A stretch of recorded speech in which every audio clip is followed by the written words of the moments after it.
Hello friend, જય શ્રી કૃષ્ણ. તો આજના વિડીયોમાં હું તમને કુર્તીનું કટિંગ દેખાડીશ આ કાપડ ઉપર. તો કુર્તીનું કટિંગ કરવા માટે પહેલાં આપણે માપ લઈને તે લખી લેવાનું. તો કુર્તી માટે એટલા માપ જોઈએ.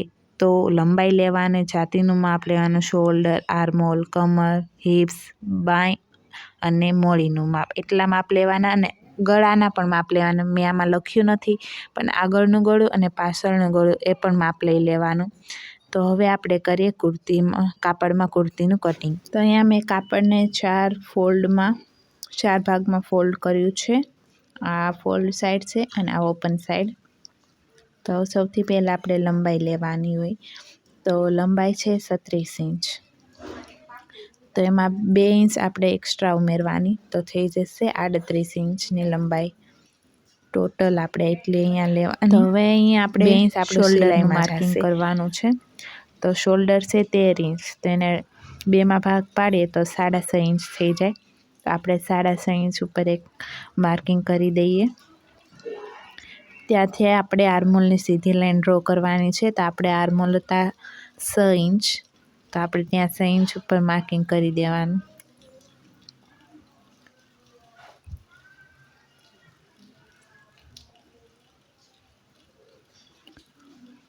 આર્મહોલની લાઈન સીધી ન થાય તો એ માટે આપણે જેટલું ઉપર શોલ્ડર લીધું હતું 6.5 એટલું ઉપર નીચેથી લઈને માર્ક કરવાનું અને સીધી લાઈન ડ્રો કરી દેવાની.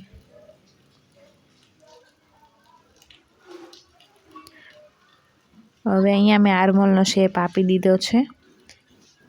તો આ પહેલાં નથી દેવાનો, આ તો મેં આપી દીધો, પણ તમારે માર્ક કરીને લેવાનો. ચેસ્ટનો ચોથો ભાગ જેટલો આવે ત્યાંથી આપણે લેવાનું. તો 32ની ચેસ્ટ છે, તો એનો ચોથો ભાગ આવશે 8 ઇંચ. તો આ રીતે મેં પટ્ટીને 3 વાર ફોલ્ડ કરવાની, એટલે આપણો ચોથો ભાગ આવી જાય. તો 32 ઇંચનો ચોથો ભાગ થાય 8 ઇંચ. તો તે પણ હું અહીંયા માર્કિંગ કરી દઉં છું. અને જેટલું આ કાપડ વધ્યું છે 1.25 ઇંચ જેટલું, એ આપણું માર્જિન રહેશે જે સિલાઈમાં દબાશે. તો એટલું જ આપણે કમરમાં માર્જિન લેવાનું છે, જેટલું આપણે ઉપર રાખ્યું એટલું જ.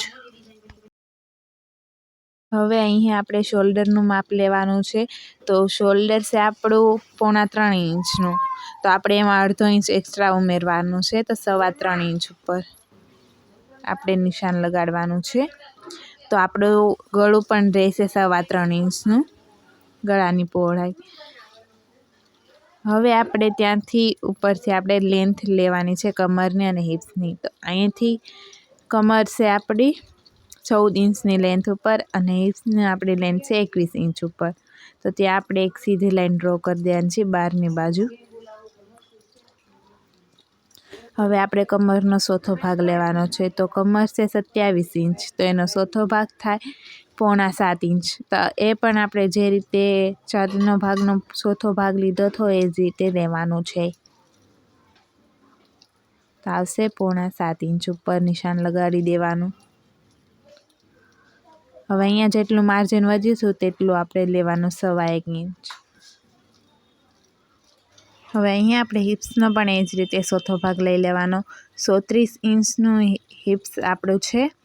તો એનો ચોથો ભાગ થશે આ રીતે ફોલ્ડ કરીને 3 વાર ફોલ્ડ કરીએ એટલે એનો ચોથો ભાગ આવી જશે 8.5 ઇંચ ઉપર નિશાન લગાડી દેવાનું છે. હવે અહીંયા 1 ઇંચ જેટલું જ માર્જિન રાખવાનું, કારણ કે નીચેથી આપણે ફોલ્ડ કરવાનું હોય. તો એ ફોલ્ડમાં બહુ કાપડ ના જોવે, તો ત્યાંથી આપણે સ્ટ્રેટ રાખવાનું છે. અને અહીંયા ફોલ્ડ કરવા માટે 1 ઇંચ જેટલું માર્જિન રહેશે. તો આ રીતે ફોલ્ડ થઈ જશે. અને અહીંયા બંને સાઈડ 1.25 ઇંચ છે અને અહીંયા 1 ઇંચ જેટલું રહેશે. હવે આને એકબીજા સાથે જોઈન્ટ કરી દેવાનું છે, જે બહારનું માર્જિન છે તેની સાથે, અને તે જ કટ કરવાનું. અહીં આપણે 1/2 ઇંચ જેટલું શોલ્ડર ડાઉન કરવાનું. હવે શોલ્ડર ડાઉન કરી દીધું. હવે આપણે આનું કટિંગ કરી નાખીએ. જ્યાં જ્યાં બાર માર્કિંગ છે ત્યાં જ કટિંગ કરવાનું છે. અને અહીંયા નેક ઉપર પણ એક કટ લગાડી દેવાનો.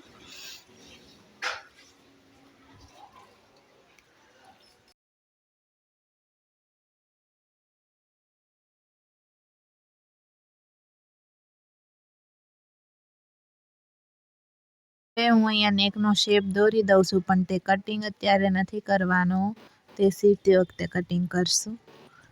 અસ્તરની સાથે આપણે કરવાનું છે તેને જોઈન્ટ. અને સીવવાનો વિડીયો નેક્સ્ટ પાર્ટમાં આવશે, તે પણ જોજો. તો અહીંયા આગળનું ગળું છે 5.5 ઇંચનું અને પાછળનું ગળું છે 6.5 ઇંચનું. તો એ રીતે આપણે સિમ્પલ રાઉન્ડ ગળું બનાવવાનું છે, તેનો શેપ આપી દેવાનો. આગળના ગળાનો શેપ અને ત્યાં લખી દીધો, અને આ પાછળના ગળાનો શેપ આપી દેવાનો.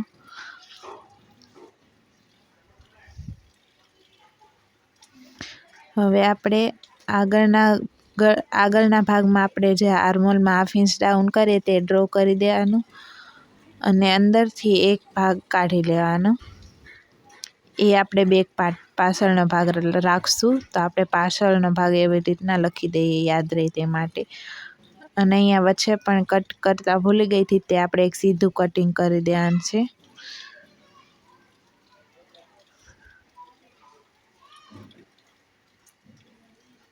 હવે આપણો આ આગળનો ભાગ રહેશે. તો આગળના ભાગમાં આપણે આર્મહોલ 1/2 ઇંચ ડાઉન ડ્રો કર્યું હતું, તેનું પણ કટિંગ કરી નાખે. અને આગળનો ભાગમાં આપણે આગળનો ભાગ એવી રીતના લખી દઈએ.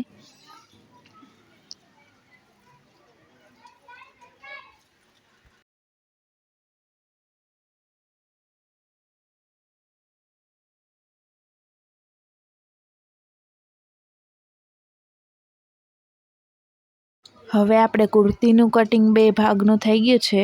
હવે આપણે કરવાનું છે સ્લીવ્સનું કટિંગ. તે કરવા માટે આપણે પાછળનો ભાગ લેવાનો છે.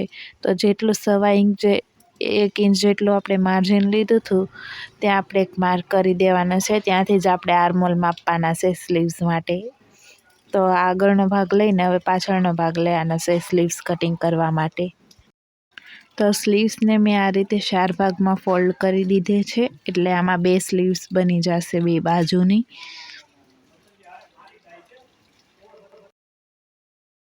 તો કાપડને મેં સરખી રીતે ગોઠવી દીધું છે. હવે એની લંબાઈ લેવાની છે. તો એની લંબાઈ છે 13 ઇંચ. એમાં આપણે 1.5 ઇંચ એટલે કે 1.5 ઇંચ એક્સ્ટ્રા લેવાની છે. તો આપણે આવશે 14.5 ઇંચ. ત્યાં એક સીધી લાઈન ડ્રો કરીને અહીંયા આપણે આર્મહોલનું માર્કિંગ લેવાનું છે. તો આપણે પાછળનો ભાગ લઈશું. જ્યાં માર્ક કર્યું હતું આપણે 1.5 ઇંચનું માર્જિન, ત્યાંથી આપણે ગોળાઈ માપવાની છે આર્મહોલની. તો આની ગોળાઈ માપશું આ રીતે. તો આવશે 7 ઇંચ આવી છે મારે. તમારે જેટલી આવે તે જ રીતે તમારે માપ લેવાનું છે. તો અહીંથી હું 7 ઇંચ ઉપર એક માર્કિંગ કરી દઈશ સીધું. હવે ત્યાં આર્મહોલની ગોળાઈ આપવા માટે 2.5 ઇંચ જેટલું ડાઉન કરવાનું. હવે અહીંથી આપણે 7 ઇંચ જેટલું ઉપર લીધું એટલું જ માર્જિન અહીંથી લેવાનું છે ત્રાસું, અને ત્યાં પણ 1.25 ઇંચ જેટલું માર્જિન લઈ લેવાનું છે. જેટલું આપણે કુર્તીમાં માર્જિન રાખ્યું હોય એટલું લેવાનું. હવે અહીંથી હું સ્લીવ્સનો શેપ આપી દઉં છું. હવે આ મોળી છે ત્યાં આપણે કરવાનું છે. તો ટોટલ મોળીની જે માપ છે તે 9 ઇંચ છે. તો એનો ડબલ આપણે લેવાનું. તો 9 ઇંચના ડબલ થાય 4.5 ઇંચ. તો અહીંયા હું 4.5 ઇંચ ઉપર એક નિશાન લગાડીશ ને અહીંયા માર્જિનનું નિશાન લગાડી દઈશ. હવે આ બંને નિશાનને જોઈન્ટ કરી દેવાના, એટલે આપણું સ્લીવ્સનું માર્કિંગ થઈ જાય. તેનું આપણે કટિંગ કરી દેવાનું.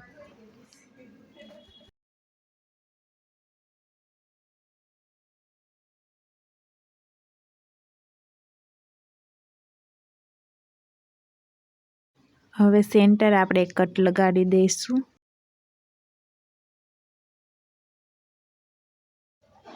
હવે આગળના ભાગમાં જે આપણે ડાઉન કરવાનું હોય તે આ રીતે સરખી રીતે ગોઠવી દેવાનું છે. સામે જે સમો ભાગ હોય તે રાખવાનો. જો આડાવડું થાય તો આપણે મિસ્ટેક થઈ જાય કુર્તીમાં, આખી સ્લીવ્સમાં. તો તે આપણે ખાસ ધ્યાન રાખવાનું છે. તો અહીંયા આપણે 1/2 ઇંચ જેટલું અહીંયા પણ ડાઉન કરી દેવાનું છે. હવે જે મેં માર્કિંગ કર્યું તે આપણે કટ કરી નાખીએ.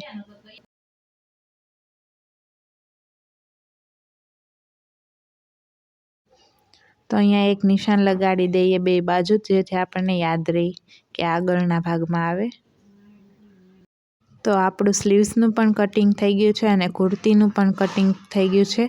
તમને જો આમાં કોઈ ડાઉટ હોય તો કોમેન્ટ કરીને પૂછજો અને આનો સ્ટિચિંગનો વિડીયો પણ નેક્સ્ટ પાર્ટમાં આવશે, તો એ પણ જરૂર જોજો અને વિડીયોને લાઈક કરજો અને કોમેન્ટ કરીને જરૂર જણાવજો કે તમને કેવો વિડીયો લાગ્યો અને મારી ચેનલને સબસ્ક્રાઈબ પણ કરી દેજો. જય શ્રી કૃષ્ણ.